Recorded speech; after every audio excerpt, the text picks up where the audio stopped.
이 인간아, 제발 나오지 마라. 드라마 끝날 때까지 방문 열면 그땐 국물도 없을 줄 알아. 세상에는 건드려서는 안 되는 세 가지 성역이 있다고 합니다. 잠자는 사자의 코털, 굶주린 호랑이의 밥그릇, 그리고 저녁 7시 55분 드라마 복수의 화신 방영 5분 전에 제 거실입니다. 저는 이 시간을 골든 아워라 부르지 않습니다. 생존을 위한 산소 호흡기 타임이라고 부릅니다. 하루 종일 삼시세끼밥을 차려대느라 닳아버린 무릎, 연골과 여보, 양말. 어디 있어? 를 앵무새처럼 반복하는 남편 영식 씨의 헛소리에 지친 뇌세포가 유일하게 쉴 수 있는 시간이기 때문입니다. 지금 시각은 7시 53분. 완벽합니다. 식기세척기는 돌아가고 있고 깎아놓은 사과 두 쪽은 제 앞 접시에 단정히 놓여 있습니다. 남편 영식 씨는 방금 막 안방으로 들어갔습니다. 물론 제 자발적인 의지가 개입된 결과였죠. 여보, 오늘 뉴스에서 보니까 초저녁잠이 치매 예방에 그렇게 좋다네요. 당신 요즘 깜빡깜빡하는 게 걱정돼서 그래요. 들어가서 눈 좀 붙여요. 제 목소리는 봄바람처럼 나긋나긋했습니다. 영식 씨는 그런가? 옥분이가 날 챙겨주는 건 역시 당신밖에 없어 라며 실실 웃으며 들어갔습니다. 웃기는 소리하고 자빠졌네. 네가 안 자면 내가 치매 걸릴 것 같아서 보낸 거다. 이 인간아, 제발 나오지 마라. 드라마 끝날 때까지 방문 열면 그땐 국물도 없을 줄 알아. 저는 소파 한가운데 리모컨의 전파가 TV 수신부로 가장 직선으로 꽂히는 명당 자리에 엉덩이를 깊숙이 파묻었습니다. 낡은 가죽 소파가 푹 하고 제 몸을 받아줍니다. 아, 이 안락함. 천국이 있다면 아마 이 소파 위일 겁니다. TV 화면에서는 막장 드라마의 예고편이 흐르고 있습니다. 주인공 은소희가 드디어 친아빠를 찾는다더군요. 30년을 기다린 부녀 상봉입니다. 저도 덩달아 가슴이 뜁니다. 오늘이야말로 저 답답한 고구마 전개를 끝내고 사이다를 마실 수 있을까요? 저는 경건한 마음으로 믹스 커피 잔을 들어 올렸습니다. 따르릉 따르릉. 그때였습니다. 고요한 거실의 공기를 찢고 테이블 위에 엎어둔 제 스마트폰이 요란하게 발작을 일으키기 시작했습니다. 저는 미간을 찌푸리며 폰을 뒤집었습니다. 액정에 뜬 이름 세 글자. 둘째 며느리. 그리고 그 이름 옆에 붙은 저승사자보다 더 무서운 아이콘. 페이스톡. 영상 통화입니다. 어머. 입 밖으로는 우아한 탄식이 흘러나왔지만 제 뱃속에서는 뜨거운 용암이 끓어올랐습니다. 야, 이 눈치 밥 말아먹은 것들아. 지금 몇 시냐? 7시 55분이라고 대한민국 할머니들이 TV 앞에 집결하는 이 신성한 시간에 영상 통화. 그것도 시어머니한테 너희는 시계도 안 보고 사냐? 내가 드라마 본다고 몇 번을 말했어. 손가락이 부들부들 떨렸습니다. 이걸 받아야 하나 말아야 하나. 받지 않으면 어머님 어디 편찮으세요? 라며 내일 아침부터 전화 폭탄이 쏟아질 게 뻔합니다. 그렇다고 받자니 지금 제 꼴이 말이 아닙니다. 세수는 아침에 한 번 한 게 전부고 목이 늘어난 티셔츠에는 아까 저녁 때 튀긴 김치, 국물 자국이 선명합니다. 게다가 지금 막 드라마 오프닝 곡이 흘러나오기 시작했습니다. 딴따라라 딴따라. 저는 심호흡을 크게 한 번 하고 목소리를 가다듬었습니다. 최대한 인자하게 세상에서 제일 손주를 보고 싶어 하는 할머니의 가면을 써야 합니다. 하지만 그 전에 잠시 고민이 스쳤습니다. 지난달 주민센터 앞을 지나가다 본 현수막이 떠올랐기 때문입니다. 어르신을 위한 디지털 배움터 스마트폰 100% 활용하기 키오스크 완전 정보 영상 통화 예절 및 거절법 특강. 그때 저는 콧방귀를 뀌었습니다. 내가 유튜브로 이명웅이 노래도 찾아 듣는 사람인데 뭘 배워? 라며 지나쳤죠. 아, 옥구나. 과거의 오만한 옥구나. 그때 그 수업을 들었더라면 지금 이 상황에서 상대방 기분 나쁘지 않게 거절, 메시지 보내기 기능을 써먹을 수 있었을 텐데 말입니다. 정부에서 무료로 해주는 그 좋은 교육을 집 앞 5분 거리 복지관에서 하는 걸 귀찮다고 안 간 제 자신이 원망스러웠습니다. 나중에 들으니 거기 가면 스마트폰 글자 크기 조절하는 법부터 보이스피싱 차단하는 법, 심지어 저처럼 영상 통화가 부담스러울 때 사진으로 대체하는 법까지 알려준다더군요. 그게 바로 디지털 소외 계층을 위한 디지털 포용 정책이라나 뭐라나. 포용이고 나발이고 지금 당장 이 전화 끊는 법이나 누가 좀 알려줘. 거절 버튼이 빨간색이었나? 아니야. 요즘은 밀어서 잠금 해제라며 잘못 밀었다가 받아주면 어떡해? 벨소리는 멈출 기미가 보이지 않습니다. 화면 속 며느리의 프로필 사진 웃고 있는 손주 얼굴이 저를 비우는 것 같습니다. 그래, 딱 1분만이다. 딱 1분만 하고 끊는 거야. 저는 결심했습니다. 드라마가 본론으로 들어가기 전 광고가 나오는 동안 해치우기로 말이죠. 저는 떨리는 검지 손가락을 화면에 갖다 댔습니다. 분명히 거절 버튼을 누르려 했습니다. 아니, 정확히 말하면 소리만 끄려고 볼륨 버튼을 찾고 있었습니다. 그런데 말입니다. 야속하게도 핸드폰 케이스에 묻어있던 사과 과즙 탓인지 제 손가락이 미끄덩하더니 화면을 가로로 쭉 그어버리고 말았습니다. 띠링! 경쾌한 연결음과 함께 검은 화면이 거치고 제 얼굴이 화면에 꽉 찼습니다. 아니, 얼굴이 아니었습니다. 핸드폰을 테이블 위에 두고 내려다보고 있었기에 화면에 잡힌 것은 제 턱 밑살이 겹쳐진 이중 턱과 거대하게 확장된 콧구멍 2개뿐이었습니다. 어머, 어머님 받으셨네요. 스피커 너머로 며느리의 하이톤 목소리가 고막을 때립니다. 아, 안 돼. 내 콧구멍, 모공까지 다 보이잖아. 이 망할 기계는 왜 이렇게 화질이 좋아? 삼성 놈들아. 노인네 폰은 좀 흐릿하게 만들어줘도 되잖아. 저는 화들짝 놀라 핸드폰을 집어들었습니다. 하지만 당황한 나머지 각도 조절에 실패했습니다. 이번에는 천장에 달린 형광등 불빛이 정면으로 카메라에 들어와 역광이 되면서 제 얼굴은 시커먼 그림자처럼 변해버렸습니다. 마치 공포 영화의 한 장면처럼요. 어머님, 화면이 너무 어두워요. 불 안 켜셨어요? 며느리의 해맑은 질문에 저는 억지로 입꼬리를 끌어올렸습니다. 입꼬리는 웃고 있지만 눈은 TV 화면을 곁눈질하고 있었습니다. 드라마 주인공 은소희가 친아빠의 유전자 검사지를 막 봉투에서 꺼내려는 찰나였습니다. 아이고, 우리 애기 어멈이구나. 호호호. 내가 잠깐 졸다가 눌렀나 보다. 집이 좀 어둡지? 눈이 침침해서 말이야. 졸기는 개뿔. 눈이 침침한 게 아니라 내 속이 시커멓게 타들어가서 그렇다. 은소희야, 봉투 열지 마. 1분만 기다려. 할미가 이거 금방 끊고 갈게. 어머님, 준우가 오늘 어린이집에서 새로운 율동을 배웠거든요. 이거 어머님 꼭 보여드려야 한다고 안 자고 기다렸어요. 자, 준우야, 할머니한테 반짝반짝 작은 별 보여드려야지.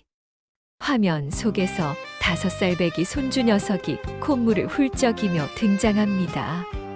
평소엔 눈에 넣어도 안 아픈 내 강아지지만 지금 이 순간만큼은 저 녀석이 드라마 작가보다 더 미웠습니다. 준우는 멀뚱멀뚱 화면을 보더니 율동은커녕 손가락을 입에 물고 딴청을 피웁니다.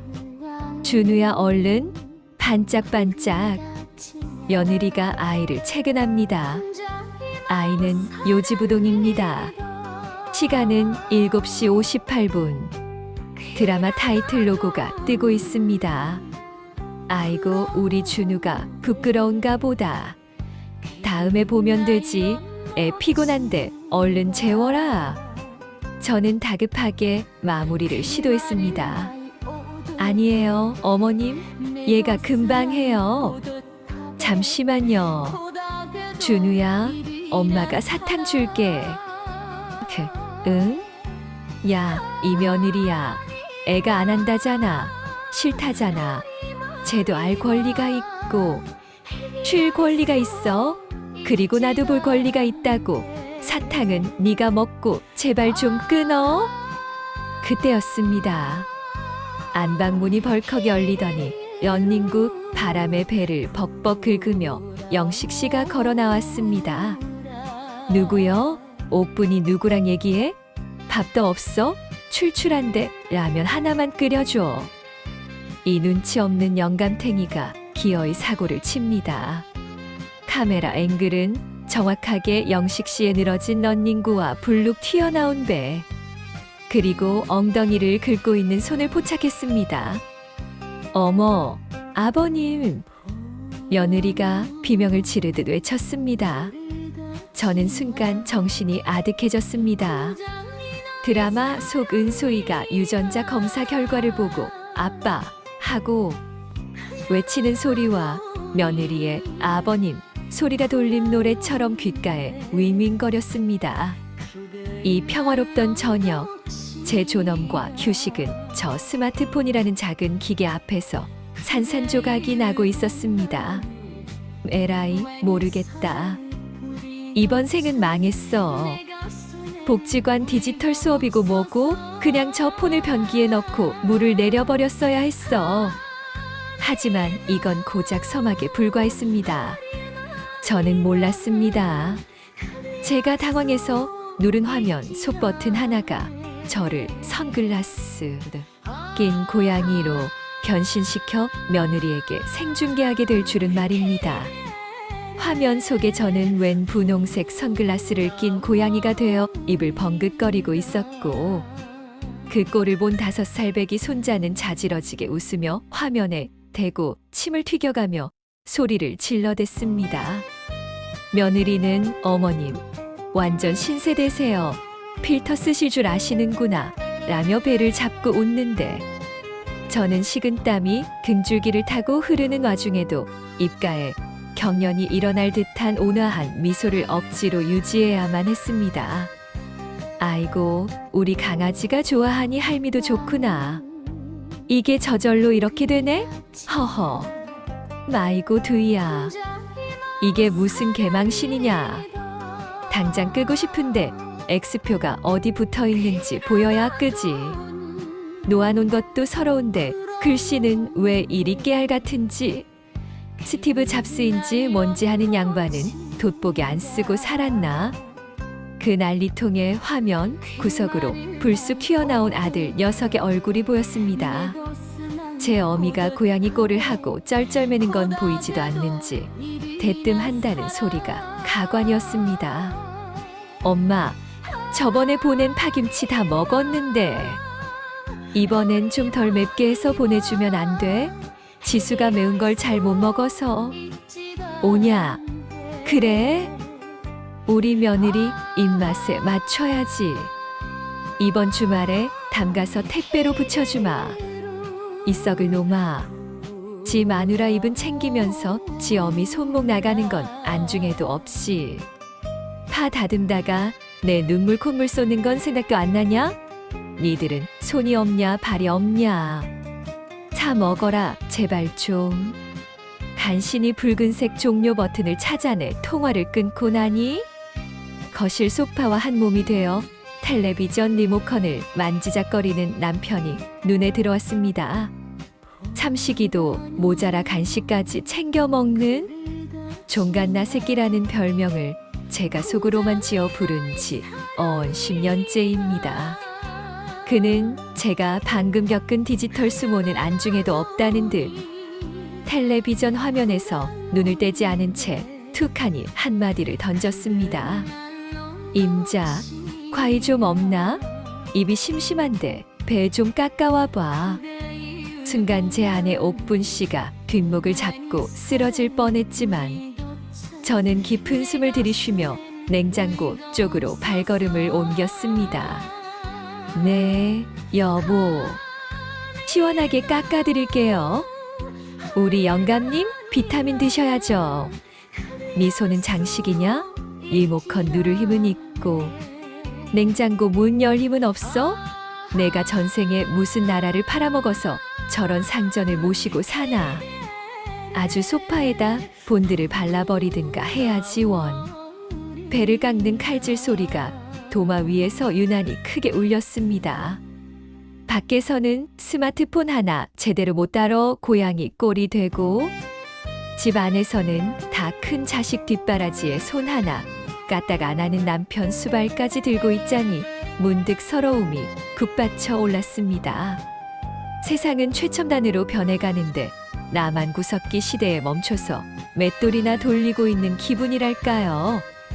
억울했습니다. 평생을 가족을 위해 헌신했는데 돌아오는 건 쑤시는 관절과 기계치라는 조롱 섞인 웃음뿐이라니요. 접시를 탁 내려놓고 방으로 들어와 욱신거리는 무릎을 주무르며 스마트폰을 다시 들었습니다. 검은 화면에 비친 제 얼굴은 더 이상 선글라스 낀 고양이가 아니라 주름 가득하고 지친 노인네 하나뿐이었습니다. 그때였습니다. 무심코 넘기던 동네 소식지 앱 알림 하나가 제 눈을 사로잡았습니다. 디지털 소외 계층을 위한 찾아가는 스마트폰 교육 및 키오스크 체험단 모집, 교육비 전액 무료, 수료 시소정의 상품권 지급. 그 순간 꽉 막혀있던 가슴 한구석에 작은 구멍이 뚫리는 듯한 기분이 들었습니다. 단순히 기계를 배우는 게 문제가 아니었습니다. 이건 제 자존심을 회복하고 저 인간들 콧대를 납작하게 눌러줄 기회였습니다. 그래, 내가 이 나이에 못할 게 뭐 있어. 두고 봐라. 내가 스마트폰 도사가 돼서 니들 길을 죽여놓을 테니까. 공짜 교육에 상품권까지 준다는데 이걸 안 하면 바보 천치지. 내 기필코 키오스크 앞에서 햄버거 세트 메뉴를 1분 안에 주문해서 저 영감탱이 코를 납작하게 해주마. 기다려라, 세상아. 현관문을 열자마자 밀려드는 그 익숙하고도 끔찍한 공기. 주말의 평화는 개뿔, 딸년이 들이닥쳤습니다. 엄마, 나 오늘 급하게 모임 있어서 그런데 애들 딱 3시간만 봐줘. 알았지? 현관에 들어서자마자 짐 보따리 풀듯 손자 둘을 거실에 쏟아놓고는 제 얼굴도 안 보고 화장 고치느라 바쁜 딸의 뒤통수를 보며 저는 온화한 미소를 지어 보였습니다. 아이고 우리 딸 주말인데도 바쁘구나. 그래. 친구들 만나서 스트레스 좀 풀고 와야지. 우리 강아지들은 할미랑 놀면 되니까 걱정 말고. 야, 이 기집애야. 네 새끼는 네가 키워야지 왜 주말마다 반품을 해? 내 관절은 주말도 없냐? 내가 니들 키울 때 내 엄마한테 맡긴 적 있냐? 지 뱃속에서 나온 애들도 귀찮다고 던져놓고 가는 게 어미냐 뻐꾸기냐? 아오, 저걸 다시 뱃속으로 밀어넣을 수도 없고. 그때였습니다. 안방문이 벌컥 열리더니 하루 종일 소파와 물화일체가 되어 리모컨만 돌리던 남편. 아니 우리 집 거실에 수오신 삼식이 영감탱이가 배를 긁으며 나옵니다. 왔냐? 며칠 전부터 내가 갈비찜 먹고 싶다고 했지? 애들도 왔는데 오늘 저녁은 갈비찜이나 해라. 푹 익혀서 부들부들하게. 저는 남편의 늘어진 러닝셔츠를 보며 세상에서 가장 자애로운 목소리로 대답했습니다. 어머, 당신 갈비찜이 드시고 싶으셨어요? 아이고, 우리 영감님 입맛도 참 고급이시지. 그럼요. 내 손주들 먹을 건데 내가 뼈가 빠져도 해야지. 미친 거 아니야? 갈비찜? 네 갈비뼈로 찜을 쪄줄까? 손 하나 까딱 안 하고. 숨만 쉬는 주제에 메뉴 주문은 미슐랭 가이드네. 부들부들하게? 네 살이나 좀 빼라, 이 화상아. 내가 전생에 무슨 나라를 팔아먹었길래 늙어서까지 육아에 시집살이의 쌍으로 지랄들이야. 거실은 순식간에 아수라장이 되었습니다. 첫째 손자는 소파 위에서 덤블링을 하며 먼지를 일으키고, 둘째는 제 아끼는 화초잎을 뜯어먹고 있는데, 딸은 현관에서 신발을 신으며 한술 더 뜹니다. 아, 맞다, 엄마. 나 다음 주부터 야근 많을 것 같아. 당분간 평일에도 엄마가 애들 하원 도우미 좀 해줘. 요즘 도우미 이모님 구하기도 힘들고 남한테 맡기기 찜찜하잖아. 엄마가 봐주는 게 제일 안심이지.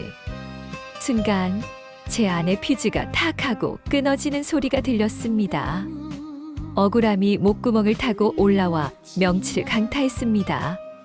평생을 가족 뒷바라지로 헌신했는데 황혼의 자유마저 저당 잡히라는 이 뻔뻔한 요구. 하지만 여기서 소리를 지르면 저는 그냥 히스테리 부리는 늙은이가 될 뿐입니다. 저는 심호흡을 한번 크게 하고 식탁 위에 놓여있던 서류 봉투 하나를 집어들었습니다. 그리고 겉으로는 여전히 우아하지만 눈빛만은 서늘하게 빛내며 입을 열었습니다. 아이고, 우리 딸. 엄마가 봐주면 좋지. 그런데 어쩌지? 엄마가 이제 나라의 부름을 받아서 말이야.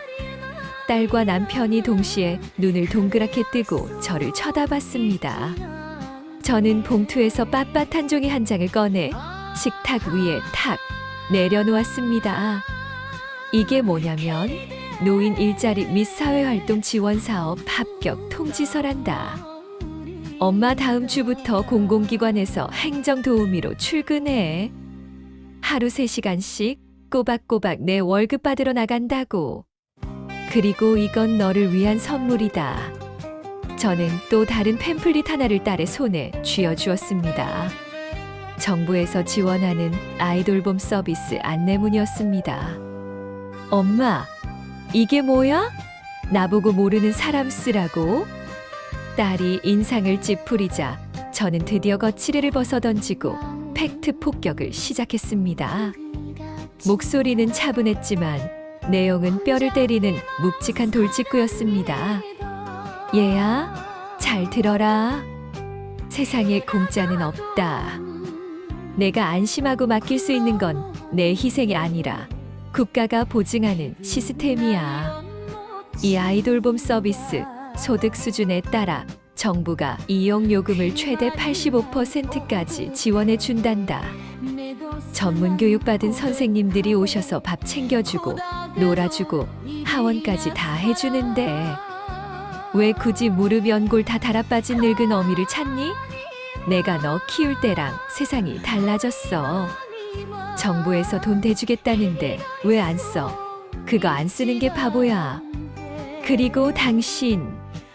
저는 얼어붙은 남편 쪽으로 고개를 획 돌렸습니다.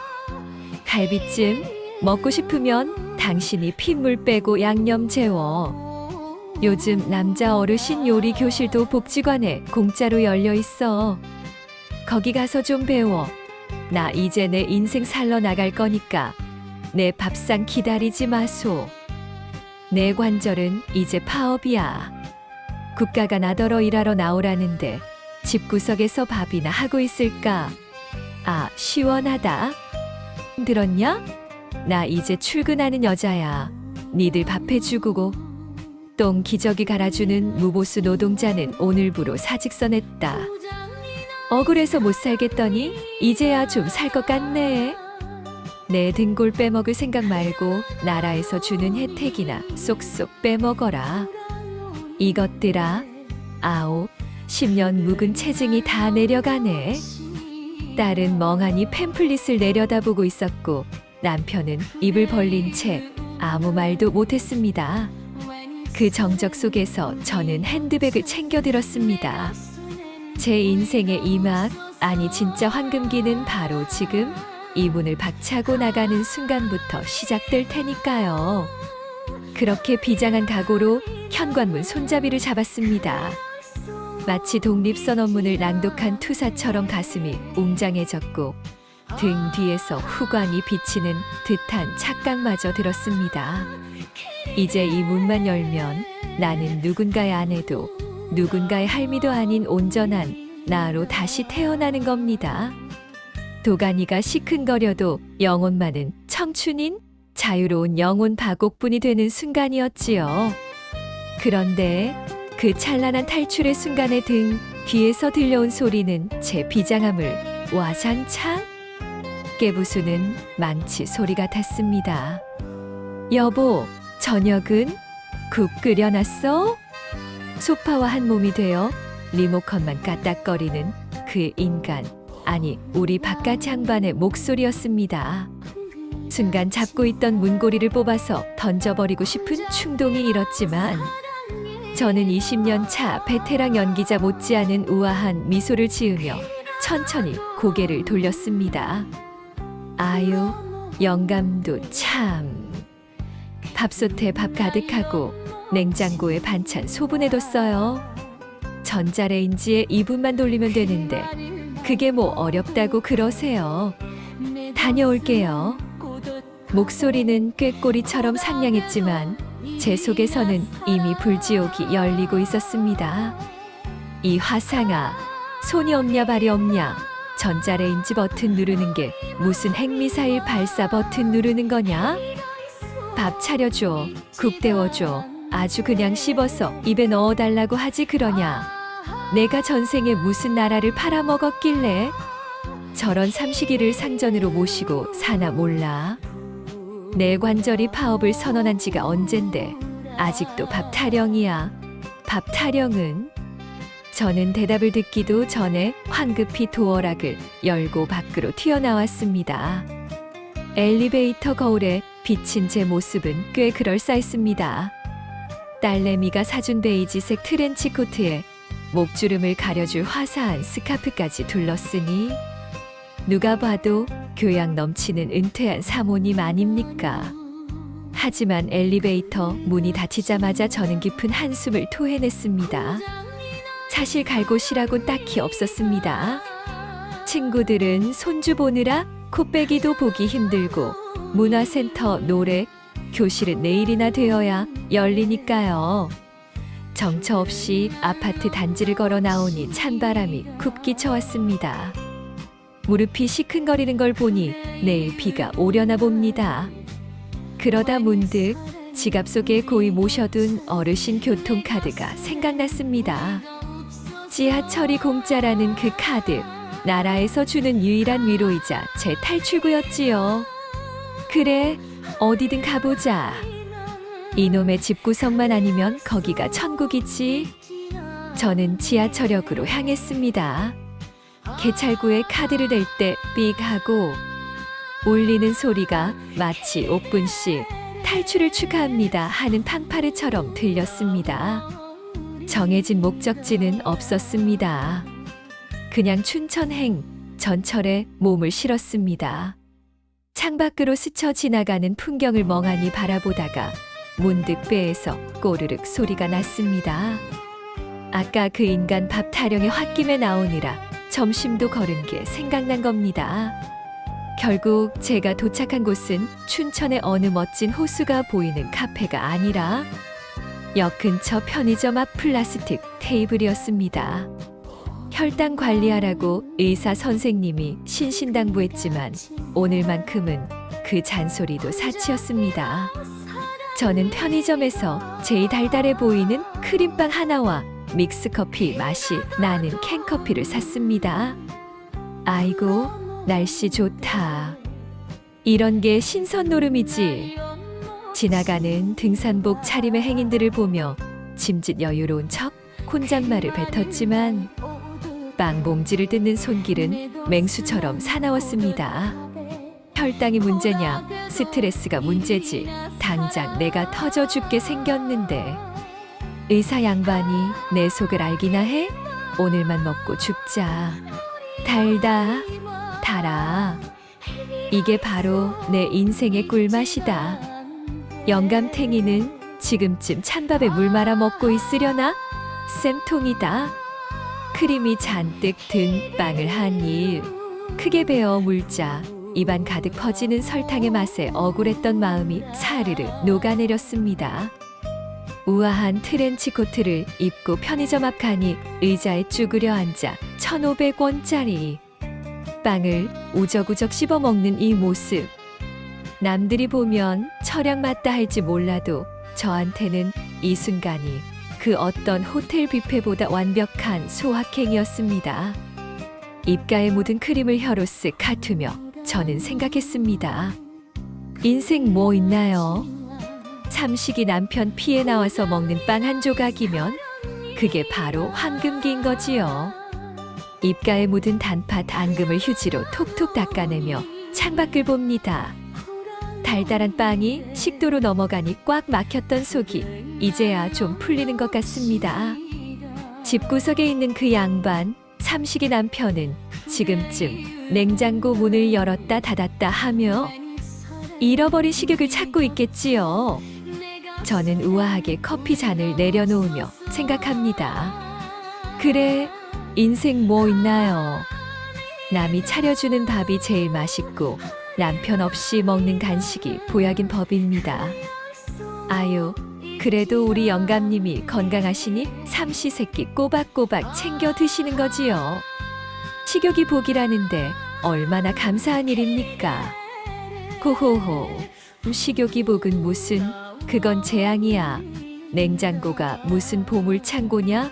하루에 12번은 더 열어보게. 반찬통 뚜껑 여는 법을 까먹었나? 아니면 손가락 관절이 파업이라도 했나? 국 끓여놨다고 메모를 써붙여도 전화해서 국 어딨냐 묻는데 확 그냥 국자로 등짝을 스매싱 날리고 싶네 진짜. 햇살이 참 좋습니다. 지나가는 젊은 처자들의 가벼운 발걸음을 보니 제 무릎 생각이 절로 납니다. 겉으로는 이렇게 고상하게 앉아 있어도 사실 일어날 때마다 아이고 소리가 육성으로 터져 나오는 게 우리네 현실 아니겠습니까?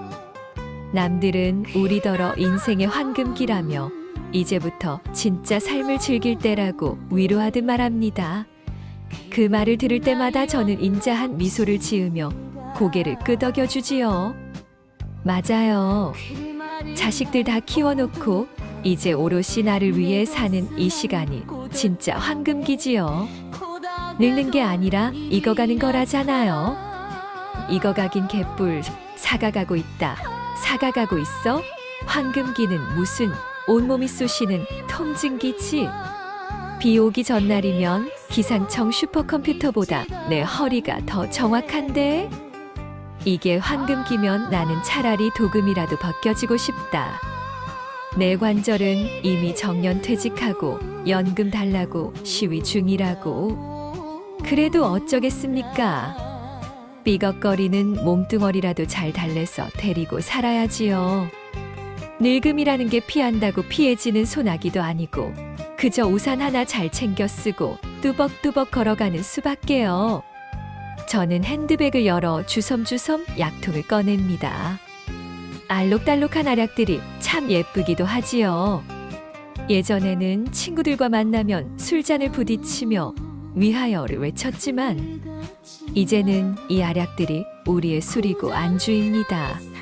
자, 여러분도 주머니 한번 뒤져보세요. 고혈압 약이든 관절 약이든 하다못해 비타민이라도 하나쯤은 나오겠지요. 이게 다 우리가 치열하게 살아냈다는 훈장 아니겠습니까? 억울해하지 마시고 서글퍼하지도 마세요. 이 약한 알 털어넣고 또 하루 버텨내는 그 그 끈기가 바로 우리의 힘이니까요. 저는 물 한 모금과 함께 영양제를 꿀꺽 삼킵니다. 식도를 타고 넘어가는 이 묵직한 위로가 오늘 하루를 또 살게 하겠지요. 집에 있는 삼식이 남편 밥 차려주러 가기 전에 우리끼리 건배 한번 합시다. 잔은 없어도 마음은 통하니까요. 자, 다들 준비되셨지요? 아프지 말고 자식 눈치 보지 말고 우리끼리 명랑하게 약 한 잔혀. 구독과 좋아요를 누르면 100년 묵은 체증이 싹 내려갑니다. 감사합니다.